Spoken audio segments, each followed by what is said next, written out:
Okay, this is a video about how Kai's friends are destroying his career, basically.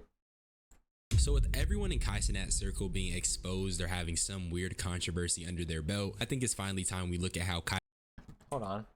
Is that just a moldy ass strawberry inside of a cup? What is this? being exposed or having some weird controversy under their belt, I think it's finally time we look at how Cenat has repeatedly surrounded himself with people who are controversy prone and analyze what their connection means in terms of his brand, because it's reached a tipping point. When your friends are all having allegations back to back to back, you start to wonder, why did you put them on in the first place? And also, just a quick little thought I had, I feel like in the same way that life is uniquely hopeful and uniquely pretty, life is also uniquely bleak. So in terms of like influencers or content creators, whatever perception we have of them, I doubt it matches whoever they are inside. Comment for the algorithm. Let's start with Rakai. I think the issue with Rakai is that Kai directly played a part in his mainstream success, and that by itself is not a Yep. Yeah. Bro. He tries to act like Kai, but as a child. It's so strange. And like, he tries to act like Kai's friends as well. Like the way that Kai's friends act and people that Kai knows that are adults or like past the age of Kai himself. It's weird. Like you know how many situations that I've seen Rakai in that as a child he should not be in those situations? It's genuinely concerning. bad thing. It becomes a bad thing when your protege is constantly getting into drama every week. Rakai is drama prone, like most influencers, but I guess in his case, his age makes things a little more complicated. From the fact that he's in an environment full of enabling adults, or the fact that whenever people try to hold him accountable, they always say, well, Mud is 17, leave him alone. And I'm just like, there's no way you're telling me that dumbass shit. And it gets to a point where you can't even have any actual conversation on the actions of this kid without people trying to dismiss everything. He's a kid, but how do you grow up without any pushback when you're doing some weird shit? Most recently, Rakai set a woman up to steal some flowers. Have a beautiful day. You too? I got it for you. Are you serious? Yeah. Oh, Yeah. thank you so much. God bless you. Did you already pay for them? Yeah, I did. Oh, thank Do you think this lady now knows about this clip? And that the fact that she's all over the internet right now? All right, have a good day. God you. bless Too. you. All right, bye-bye.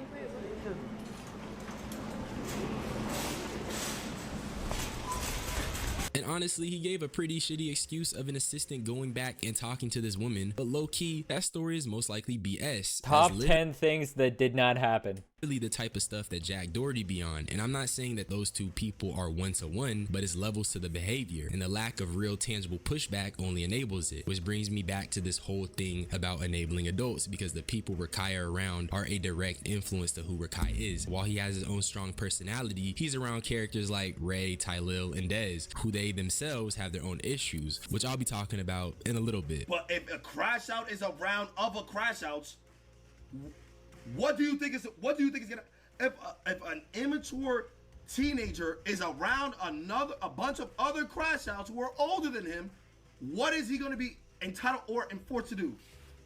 Crash out, right? Mind you, this is in response to Rakai going on stream and just verbally violating Cutie Cinderella over her poking fun at him stealing. But I can't fully hold Rakai accountable. This is a direct product of Cenat, because he himself has admitted at the expense of holding Rakai accountable and actually giving him pushback, he's more focused on him being the #1 streamer. I don't want to play this card, but it's partially my fault because I don't, like, there's no consequence with what he does.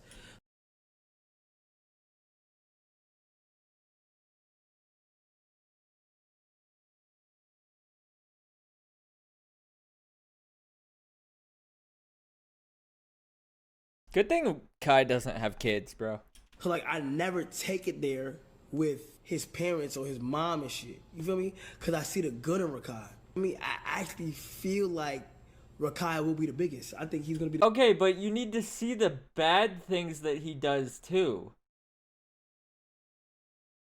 If you ignore the bad actions and the fact that he's copying you and your friends and his friends that are like at some points twice his age, he should not be acting this much like a he should be acting like an immature kid, not an immature fucking adult. Like, are we crazy here? The biggest in the world. That's why I always be leaning with him. This is the world's biggest streamer talking about prioritizing social media growth over holding Rakai accountable for some of his behavior. Mind you, this nigga Kai damn near his guardian. And maybe I'm gassing it, but it feels like this little dude's mom never be in the picture. Since getting the Kai Cenat cosign, Rakai has almost crashed the car. Oh, shit. Oh, my God. Oh, shit. This is only a small facet of everything that this little nigga has done since before he turned 17. And when I look at myself, before I turned 17, I was ditching class to go to the park and smoke. This kid is almost dying and catching real bodies. So when you put it into that perspective, is becoming the greatest streamer in the world worth all of that? Let's talk about Ray. The stuff Ray be doing is weird. And then you combine this with the fact that he's also younger than the other dudes in the Kai Cenat. Do we not know that texting and driving is illegal? Being on your phone in general while you're driving is illegal. Why are people doing it on live streams?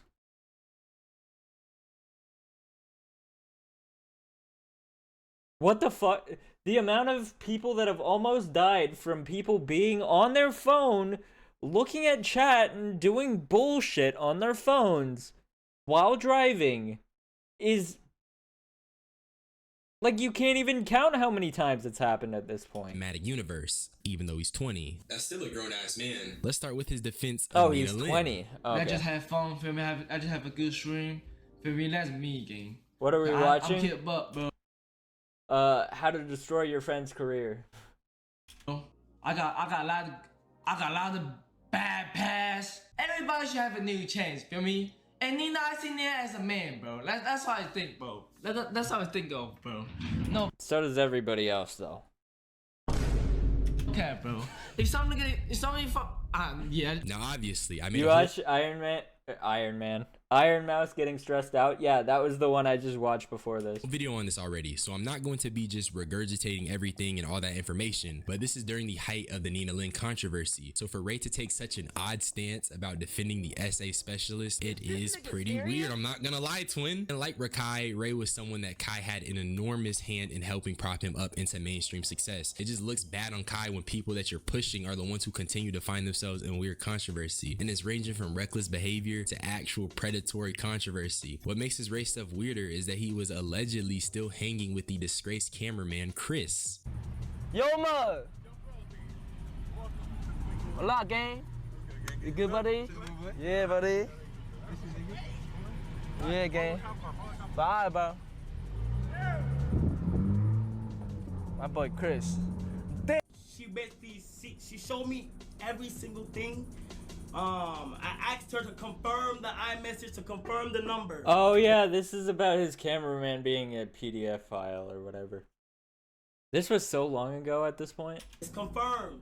I don't know how people are not just seeing something or like an age or something and just saying and just stopping.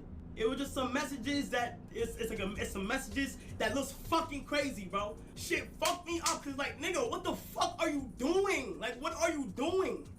This is the same AMP cameraman that got exposed for being inappropriate, and by Man, Kai's I own- forgot about that. He was damn near crying. Like, I understand. Yeah, it's fucked up. And it's like,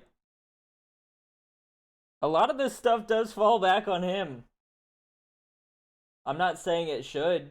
Like, his cameraman, other than the fact that, like, he's his cameraman, that shouldn't be on him, and people shouldn't be taking it out on him that his cameraman's a fucking weirdo. admission, it had him real messed up. And there's So other stuff like that, like when Ray gets into controversy, Kai takes a hit. Rakai gets into controversy, Kai takes the hit. It always falls back on him, and it really shouldn't be. Unless you're,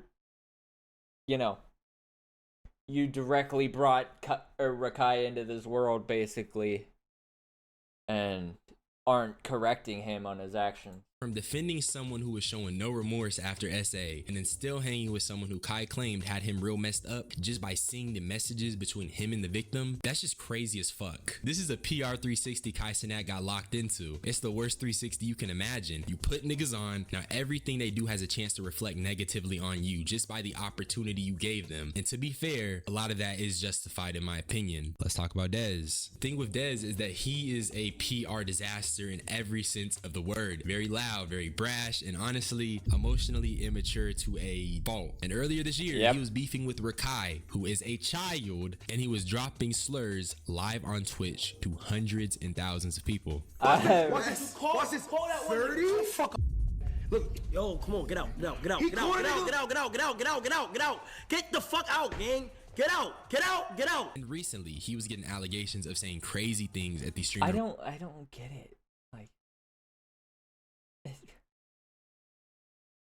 bro, you know what year we're in? You don't say that word. What the, like, how do people still talk like that? I don't get it. Awards. And mind you, Ray and Rakai have their own streamer awards controversy, so evidently it's a group-wide epidemic. But Dez's allegations don't just stop at the streamer awards. A woman named Toxic Barbie had her own haunting revelations to say about Dez and how he allegedly forced himself onto her. Hey y'all, what's up? I'm Toxic Barbie. I'm here to tell my story about DTB Dez essaying me. Me and Dez have a mutual friend named Chance. I put all the proof that I do have because this happened in 2022.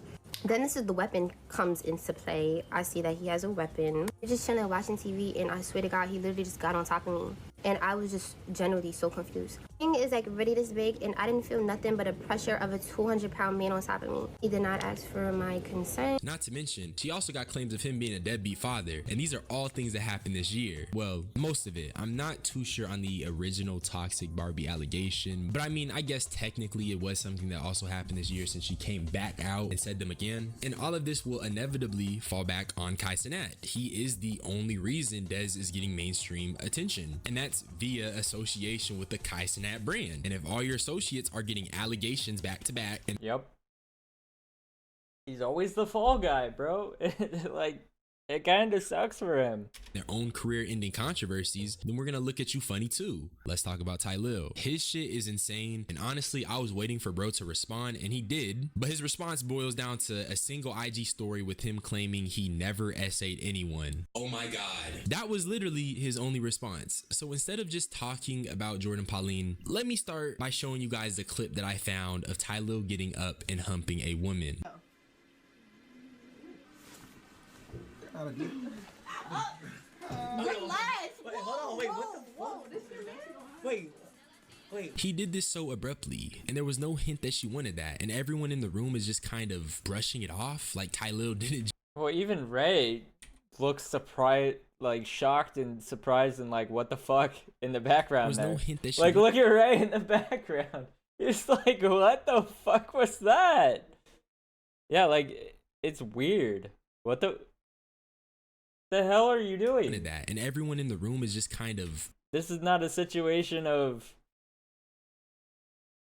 something that you joke about. Brushing it off. Wait, Rakai just went live? Rakai Live? Is that his channel? I guess.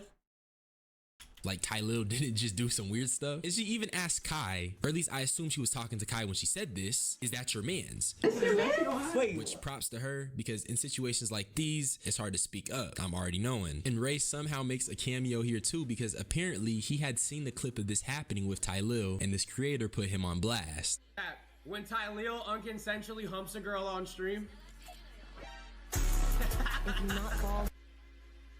Young 11 Ray. Yo, Ray. Nah, so basically, bro, like, they know what's going on. They just don't give a fuck, bro. So if any of y'all wonder why I have an unfavorable opinion on streamers, this is why. But the Ty Lil weirdness goes back even further. What was that? He was in the clip of it happening. He was in the background.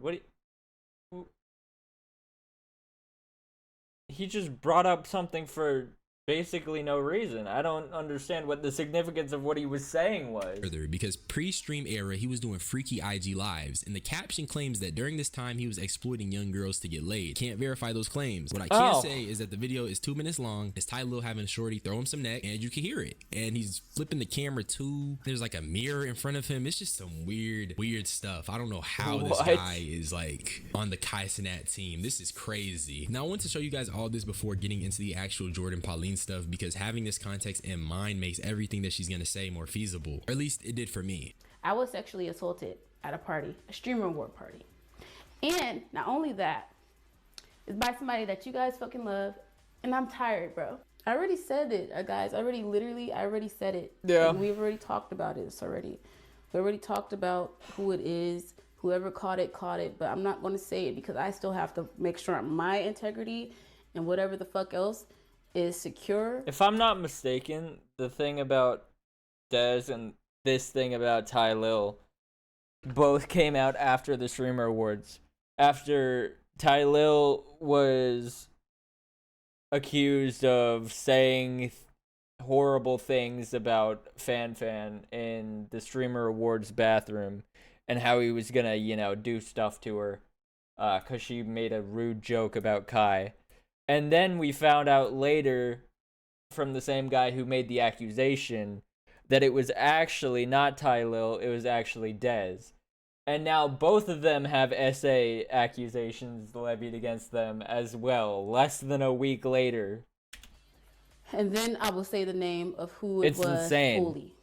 I already showed y'all the call log, chat. Y'all already know. If you already know y'all can say it in the chat, but I'm not going to say it out my mouth because niggas is trying to blackmail me and shit already. Like, I don't have time for it. Like, that's why I said I'm done with the streaming shit. Obviously, there's far more to the story than her just stating all these things plainly, but the video is already long enough. But I just find it crazy that she talks about getting blackmailed, because from my perspective, I don't think we can just write this off or act like this isn't something huge. Dudes like Diddy and Epstein are all predators who have operated on a blackmail system. I'm not saying that Ty Lil nor AMP nor any of those guys are guilty 100%. We don't know the full story, and I'm not trying to get sued, but I am saying that has validity, and this has happened with powerful men in the past, and to brush it off as an attempt at clout chasing is not only dangerous for victims, but it just makes getting away with this stuff easier. I just find it hard to wrap my mind around giving more benefit to the rich, powerful man than the woman who has to come out and have all this courage when people are gonna be quick to label it clout chasing. Like, how are we extending the benefit to the powerful nigga in the scenario? I just think that's kind of stupid. And no, I'm not saying just blindly believe it either. That's why I waited before making this video, but this guy Ty Lil didn't want to do himself any favors, but that's neither here nor there. Getting essayed is clout chasing? Like, what the fuck? But if I KMS, then what? Y'all don't know how this shit affects people until it happens to you. The statement is very powerful because people constantly talk about being wary of the signs, and then they're the same people who are pushing others over the edge. And apparently, Jordan also posted these screenshots from other girls before deleting them. My first time I went to the Clover House, the very first thing Ty Lil said to me was, "Do you want to fuck? If you don't want to fuck, there is no reason for us to talk." What? Huh? That's crazy. Oh my god, bro. Oh, hell no. Oh, brother, this guy stinks! He also refers to the women they cast as groupies to their face, which is highly disrespectful. People want to believe what they want because of how people portray themselves online, but I know who he is in real life. I pray you get the justice you deserve. He made a speech saying, "Toast to you know what happens when we get the ladies drunk." Something like that. I was like, OMG, what is he? Did he? Assuming that these testimonies are true. What?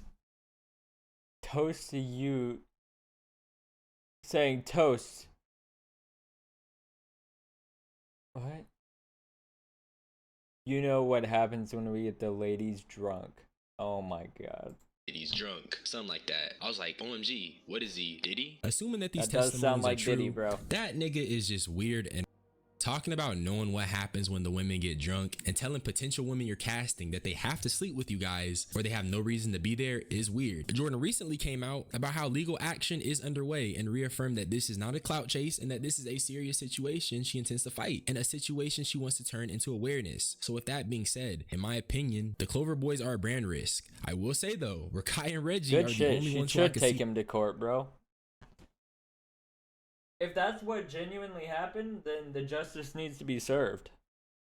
Potentially being saved, but honestly, I really don't know. The way this looks on Kai Cenat, regardless of the outcome of each situation, is that he has a pattern of platforming individuals who are basically chaos incarnates. How can you not go a week without controversy? How do you navigate the space constantly either allegedly hurting people or just being a nuisance? And if that's the type of person who Kai Cenat finds himself repeatedly platforming, is the next question not who is Kai Cenat? Because we can only keep questioning those around him for so long. The way I see it, eventually the bottle will be pointed at him, and how he answers is up in the air. But that's really all I had to say. So subscribe for more unsolicited opinions. Y'all niggas be blessed. I'm gonna get up out of here. Bye. Yo, W, we love the unsolicited opinions. That's like my whole thing, bro. Okay, I do have notifications on. I watch this guy's videos pretty often too. You should go do the same right now. Go do it. Watch his videos. I'm being serious. No. Seriously. Get the fuck off my channel. Go support the creator, bro. Anyways, before you do that, please subscribe and like and comment if you feel like it. Anyways, I'll see y'all later. The channel and the video will be in the description, by the way.